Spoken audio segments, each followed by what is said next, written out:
que de manera que se pueda pagar con deuda, para que los tenedores de deuda puedan dar salida a esas letras que llamamos letras del tesoro, le puedan dar salida.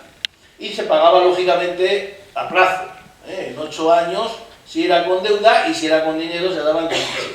Y luego viene la del general Espartero en el año 41, que del clero regular pasa al clero secular. Quiere decir que va a incluir la desamortización de los bienes de los obispos y de las parroquias. Esa será la que estudiaremos aquí.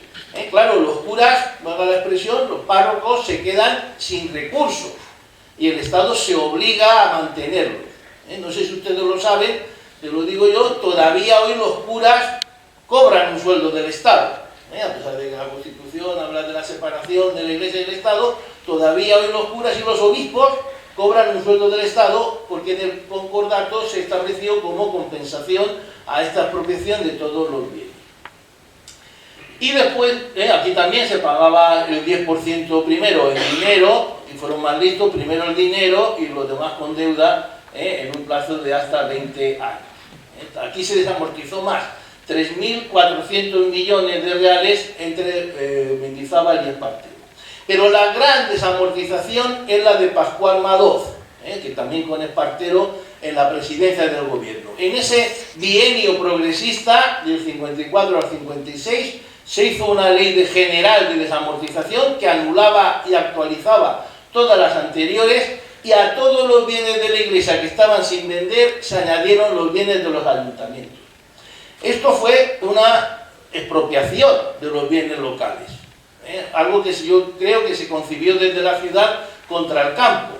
Se hizo en el año 52 una encuesta a los ayuntamientos y 2.000 ayuntamientos contestaron que no querían papel en vez de sus bienes de propios, y solo 20 ayuntamientos contestaron que sí, de los cuales la mitad no tenían bienes de propios.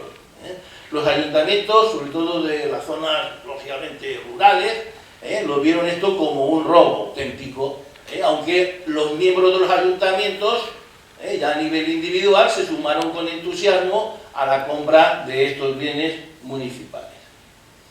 Las subastas se hacían en 2 o 3 sitios a la vez, para evitar corrupciones. Se subastaban, por ejemplo, en Monóvar y en Alicante, los bienes de Pedrel, y los más grandes también a la vez en Madrid, el mismo día a la misma hora. En el caso de los ayuntamientos es importante distinguir los bienes de propios de los comunales. Los bienes de propios son los que el ayuntamiento es el dueño, pero los arrienda, los alquila. Pastos, explotación forestal, porque suelen ser montes, que los dejan a los particulares que lo pagan, y el ayuntamiento de ese dinero pues paga, se evita poner muchos impuestos, y paga su día a día de los funcionarios, de los gastos, etc. Y los comunales son aquellos que explotan todos los vecinos. Los vecinos lo explotan directamente. Aquí se dijo que todos los bienes eran de propios, pero luego vemos que los mismos del ayuntamiento dicen que los pobres han quedado sin ir a donde coger leña. O Lamberto Amat, en su obra Elda, que es del año 75, se queja de que los pobres de Elda, Petrel y Salinas, que antes subían al Cid o iban a la Sierra de Salinas, o a Bolón, supuestamente, a coger leña o a coger esparto, ahora no lo pueden hacer. Por lo tanto, no tengo muy claro si todos los bienes eran tan de propios, aunque lo que se presuponía para que se vendieran era que eran de propios, y había que demostrar que eran del común. En Pedrel, ¿qué tenemos? De Godoy no sabemos nada de que se vendiera nada, sobre todo porque se vendieron bienes de beneficencia, que aquí no había ninguna institución de ese tipo. En la de Mendizábal, ahora veremos que sabemos que uno de Pedrel compró un censo contra unos bienes de Orihuela de un monasterio, y tenemos el enigma de si lo que había al lado, el cuartel de la Guardia Civil, que muchos habrán conocido, al lado de San Bonifacio, yo tengo la duda de si era del clero regular o del clero secular. Posiblemente era del clero secular, porque estaba unido a la ermita, pero aquí siempre se ha dicho que si era un convento, que si el obispo pasaba allí temporadas, lo cual puede ser que a lo mejor fuera del clero regular. En cualquier caso no se desamortizó, sino que pasó al Estado, que lo puso para la Guardia Civil. Y en la etapa de Madoz, los montes comunales. Como hemos dicho, en esa primera etapa de Mendizábal solo hay un censo que compra un tal Antonio Rico, no sabemos mucho más de él, contra el Colegio de Santo Domingo de Orihuela, por 30.000 reales, que era una fortuna entonces, y este hombre lo adquiere para, digamos, obtener las rentas. Como he dicho, aquí tenemos la famosa casa a la que me refería, muchos no la habrán visto nunca saliendo de esa casa.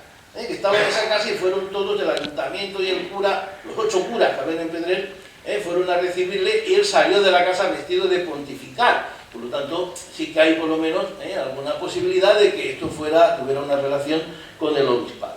En cualquier caso, como no se vendió, no se amortizó, se lo quedó el Estado y puso, cuando se creó la Guardia Civil, a los pocos años, puso allí la Guardia Civil. Lo mismo pasó, como ustedes saben, en Elda y en Monóvar.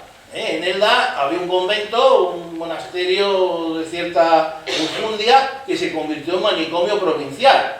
Y en Monóvar había otro, que ustedes recuerdan, ahora hay un mercado, pero todos saben que allí estuvo la cárcel del partido judicial durante décadas. Está al final de Monóvar, donde está ahora el mercado municipal. Este era el convento de Monóvar, o el monasterio de Monóvar, y el otro de Elda, que saben que tenemos una calle convento que dirigía hacia allí. Por lo tanto, es el clero secular, es la desamortización de los bienes del clero secular la que tienen aquí cierta importancia. Es lo que se llaman las fundaciones pías, pías de piadosas, porque la crean personas devotas, generalmente sacerdotes, porque no tienen herederos, ya no le quitan nada a sus hijos, por decirlo así, con sus bienes. Don Conrado nos describe hasta 32 en su libro, 32 fundaciones, aunque la mayoría son memorias de misas y cosas de poca importancia. Sabina cuenta 184 hectáreas del clero secular, que son muchas hectáreas. 184 son 250 campos de fútbol. Sería lo que, porque un campo de fútbol no le va a atender una hectárea, tiene algo más de media hectárea. Sería el territorio ocupado por este clero secular, además con la diferencia respecto a los bienes municipales, que todo era tierra cultivable. Aquí no hay apenas montes, sino que todo es tierra que cultivan arrendatarios que pagan, pues, don Jesús, que sí que como saben ustedes, no sé si lo saben, se lo digo yo, que sí que él trabajaba la tierra, pues los curas no trabajaban la tierra, sino que todo lo arrendaban a particulares. La mayoría de estas fundaciones, como he dicho, son de escasa dotación. Son pocos bienes, un bancal, una renta contra una renta de una propiedad, a que se le impone un familiar. Por ejemplo, sabemos que la misa de alba de los domingos, pues Antonio López y su esposa la cargaron contra un bien de su propiedad, de manera que el heredero que heredó el bien tenía que pagar, la misa se pagaba. Esto es algo que, en fin, los más jóvenes no lo saben, pero no había misas y no se pagaba. Entonces este pagaba la misa de alba, que se hacía en verano más pronto y en invierno más tarde. Pero luego había fundaciones de la misa de 7, que quiere decir que la de alba era antes, se madrugaba mucho en la época. La misa de 7, la misa de 8, la misa de 10, la misa de 11, la misa de los viernes en San Bonifacio, la misa de los sábados en el Cristo. Había, de las 32, una veintena son de este tipo. Y son pocos recursos, había mucho que llamaban las doblas, que un sacerdote daba en una fiesta, por ejemplo, don Jesús tenía que hacer 20 doblas, es decir, que en 20 fiestas o domingos tenía que hacer 2 misas, lo tenía que doblar. Pero las más importantes, que eran menos, eran las que permitían el mantenimiento de un sacerdote. Repito que en esta parroquia, para un pueblo que podría tener entre 500 y 1000 habitantes, en aquella época habían hasta 8 sacerdotes. Bueno, ahora en Pedrell tenemos 2 o 3 como mucho, hasta 8 sacerdotes, un párroco, los vicarios de la parroquia, que dependían del obispo, que eran 2 o 3, y los otros 4 o 5 de estas fundaciones piadosas. Montesinos cita 7, en fin, en una etapa, don Conrado cita 8, no hay mucha diferencia. Aquí vemos todas estas fundaciones que publiqué, este cuadro es mío, que lo publiqué, y las voy a explicar. Habían unas vicarías que dependían del obispo, había, por decir así, la plantilla fija eran 3, la que pagaba el obispo con el señor conde que tenía patronato eran 3, y los demás eran a cuenta, por decir así, del pueblo, de los generosos donantes del pueblo. La institución más original, más diferente de otras, que había en el pueblo, era el beaterio. El beaterio lo fundó Tomás Rico, que era presbítero, en 1730. Don Jesús, a quien entrevisté, me dijo barbaridades, que se estudiaba el bachillerato y carreras cortas, y que venían a examinar aquí profesores de Alicante y de Valencia. Me parecía a mí una barbaridad, que había colegio de chicas y colegio de chicos. Esto también don Conrado dice algo parecido, muy exagerado posiblemente. Dice, sustentaba dos vicarías, lo cual es cierto, un colegio de niñas y otro de niños. Y además había un profesor de latinidad, lo cual es rigurosamente cierto, y el organista de la iglesia daba clase de música, según me dijo también don Jesús. Había una parte de verdad, como siempre se exagera con el tiempo, pero había una parte de verdad. Montesinos, que siempre es, como saben, un libro que escribió un erudito de Orihuela sobre toda la diócesis, recogiendo información sobre todo de los párrocos, pues sí que centra más, y habla de colegio de niñas, que es el nombre beaterio, es colegio de niñas, no de niños, para las beatas, si buscan el diccionario, beaterio es de beata, es un colegio o un centro de recogida de niñas, y que muchas van a ser monjas, y habría una escuela de latinidad, posiblemente para preparar, claro, ¿para qué van a preparar en un pueblo donde esa fundación la ha hecho un cura? Pues van a preparar para que sean curas. Básicamente, alguno puede, aprendiendo latín, a estudiar derecho, pero el objetivo del beaterio era el colegio de niñas, porque el colegio, por decir así, público, que pagaba el ayuntamiento, el concejo, era de niños, este era un añadido colegio de niñas, y preparación a esos niños ya un poco mayores para entrar en el seminario, aunque alguno pudo hacer derecho, porque en Orihuela había universidades y se podían estudiar algunas carreras.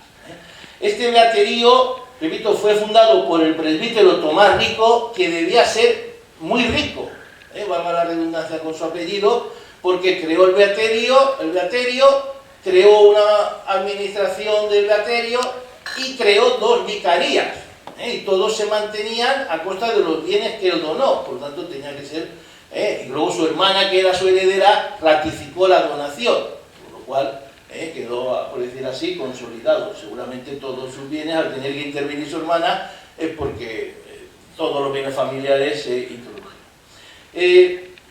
Por ejemplo, una de las capellanías, cada capellanía de las dos que fundó, suponían 23 hectáreas. 23 hectáreas, si te hacen la cuenta de lo que he dicho, son muchas hectáreas. Son 40 campos de fútbol o 30 y pico campos de fútbol, y eran dos, y de tierra cultivable. Y el beaterio era algo más pequeño, pero tenía una casa y luego tenía la capellanía del maestro de latinidad, que trabajaba indudablemente ahí.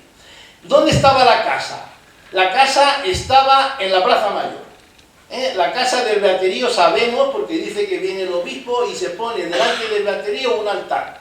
La casa, yo deduzco, porque también habla que es una casa grande con patio, la casa era por lo menos la casa de don Ricardo, que ahora es la de Pau, como ustedes saben, la casa de don Ricardo Maestre, y la casa del reloj, que pertenecía, como también saben ustedes, a la familia de los Amat y Maestre. Por lo cual me hace a mí pensar que cuando esto se desamortizó se lo quedó la familia Maestre. A mí me contó Marino que él vivía allí. Vivía allí porque estaba casado con una hermana, como saben, de Enrique. Vivía allí y le puso el ojo a la de enfrente, que era, como Mari Carmen publicó, la de los Algarra. Pero don Marino, por ser de su mujer, que era Amat y Maestre, vivía en la casa que saben ustedes que tiene un reloj de sol, en el cual figura una fecha, 1788, que es la misma que figura en la puerta de la casa de los Maestres. También en la puerta, una puerta preciosa, como ustedes saben, pone 1788. Por lo tanto, ¿había más casas? No lo sabemos. Si ven el plano de Petrel, que se ha publicado varias veces, en varias obras, si se dan cuenta, a la derecha tienen la calle de la abadía, la calle del cura, que llamamos ahora, el cura Bartolomé Muñoz, y fíjense que la plaza está reducida, pero a esta parte de la plaza solo hay 4 viviendas. 2 corresponden a las que habían en el museo, que todos saben que lo que es el museo eran 2 viviendas porque la calle era mucho más estrecha, y luego solo incluye, como pueden ver, hasta el rincón, que muchos habrán visto, conocido el rincón, solo incluye 2 fincas, solo incluye 2 fincas. Yo creo que una era el beaterío, lo que no sé cómo era de grande, si incluía la casa de la tienda, si incluía la casa de la madre de Pau, o la casa que teníamos el Partido Popular, no lo sé. Pero ahora hay 6 casas, ahora hay 6 casas y aquí figuran solo 2. Por lo tanto me hace pensar que el beaterío, que es una casa grande en la plaza, con gran patio, los mayores han visto ese patio que se bajaba hasta la Rambla y había un muro, que el patio llegaba hasta abajo, y gran parte de estas casas tienen todavía grandes patios, pero es que el patio no es que fuera grande, es que bajaba hasta la Rambla, era un patio inmenso que yo recuerdo de niño, de correr aquel camino hacia la Rambla junto al muro, bajando de el transformador hacia abajo. De una de las 2 capellanías era también la casa de la administración, que no se llama así por casualidad, sino que es de la administración del beaterio. Casa de la administración que incluía 28 hectáreas, con su casa de poner nieve, que es el nevero, aunque en realidad, y un manantial y un pozo, lo describe. También saben todos que esta casa fue adquirida posteriormente por la misma familia a la que me refiero, que es el mayor partícipe de la desamortización, que es la de don Ramón Maestre. ¿Cuál Ramón Maestre? Pues uno que era Ramón Maestre rico. Luego han venido Ramón Maestre, Ramón Maestre, y pues, los hijos ya se han acabado, pero hay otro Ramón, pero ya Maestre de segundo, y es una familia como la de Marino, que el mismo nombre pues ha persistido a lo largo de siglos, diría yo, de décadas por lo menos. Aquí vemos los bienes, no vamos a entretenernos. La Casa de la Enseñanza no sabemos cuándo se desamortizó, pero esa fecha de 1788 nos dice que para entonces ya habían tirado la vieja y habían construido las nuevas.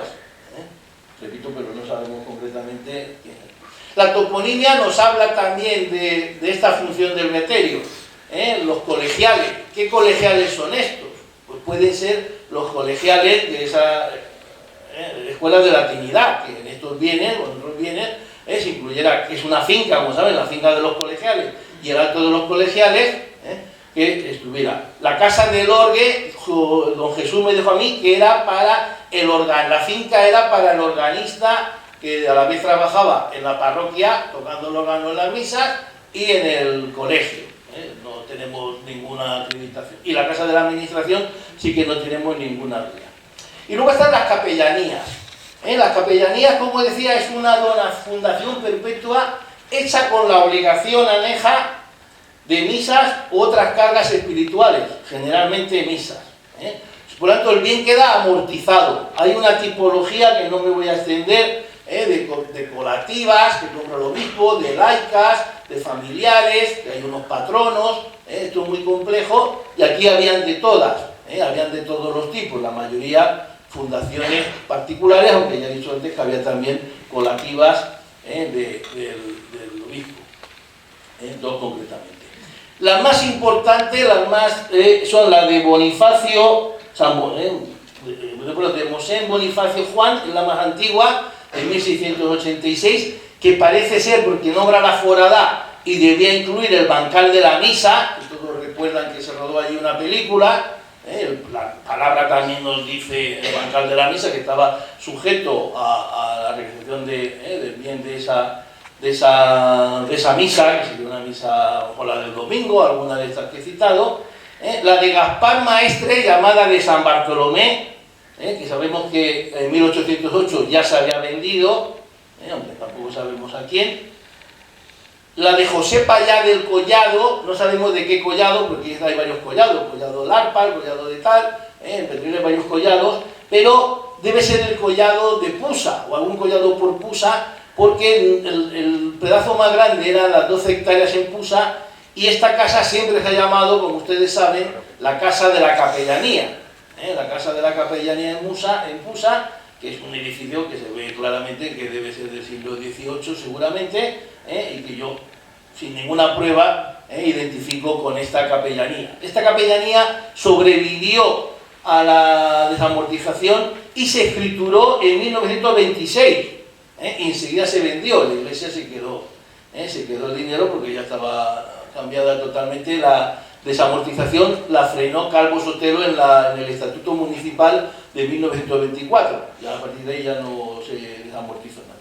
Luego había una capellanía muy original, se llama del Santísimo Cristo, esto lo publica Sabina, y es que uno que vivía en México tenía un hermano cura aquí y le envió dinero, en un barco, le envió dinero, mucho dinero, para que comprara bienes y fundara una capellanía.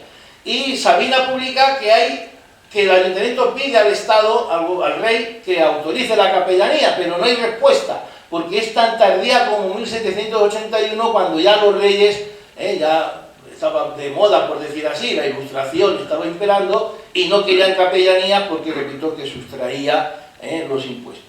Quizá no llegó a tener autorización, porque no sabemos de nadie, de ningún beneficiario, es decir, ningún cura que ostentara esa capellanía.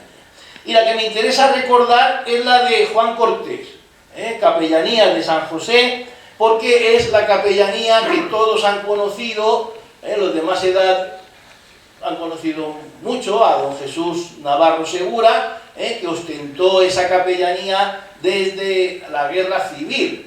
Yo creía que de antes, pero él en la entrevista me dice que no, que antes estaba aquí, tal, de coadjutor, tal, y que fue después de la guerra cuando él se hizo con esta capellanía. Se hizo con esta capellanía porque no quedaba ningún cortés que fuera cura, posiblemente no quedaba ningún cortés de la casa Cortés, por supuesto, y él era pilono del fundador, quiere decir que había sido bautizado en la misma pila bautismal, lo cual le daba derecho en defecto de familiar del fundador. Don Jesús, como ustedes saben, lo he dicho antes, él curiosamente explotaba la tierra directamente, porque era un hombre aficionado a la agricultura, y saben también que tenía una casa. La casa, yo no sabía, me lo dijo él, que la casa estaba derruida, y él, con unas ventas que se le autorizó de unos bienes, consiguió unos ingresos para arreglar la casa, que hoy es el cuartelillo de una fila de moros viejos, casa que saben también ustedes que sufrió un incendio. Y don Jesús me confesó todo su dolor porque tenía una gran colección de literatura religiosa, de libros religiosos, que había heredado de su tío, que había sido capellán de la Pichocha en Novelda. Estas son historias que alguno recordará haber oído, y todo esto se quemó en aquel incendio, que fue un incendio motivado para atracar la Caja de Ahorros Provincial, como también alguno recordará, el famoso atraco a don Evaristo de la Caja de Ahorros Provincial, que muchos, aquí ha habido dos atracos, el Pedrero importante, los famosos, aquel y otro más reciente en la Cámara.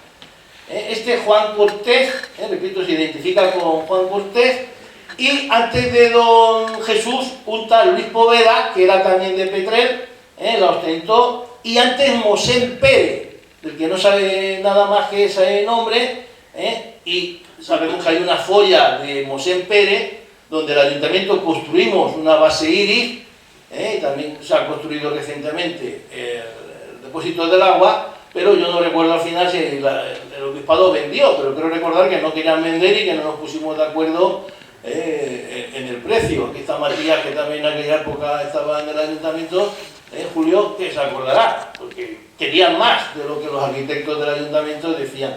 Como saben ustedes, esta finca la explotan, creo que todavía la explotan o están ocupándola los familiares de don Jesús, pero la tierra es de la iglesia, de la capilla.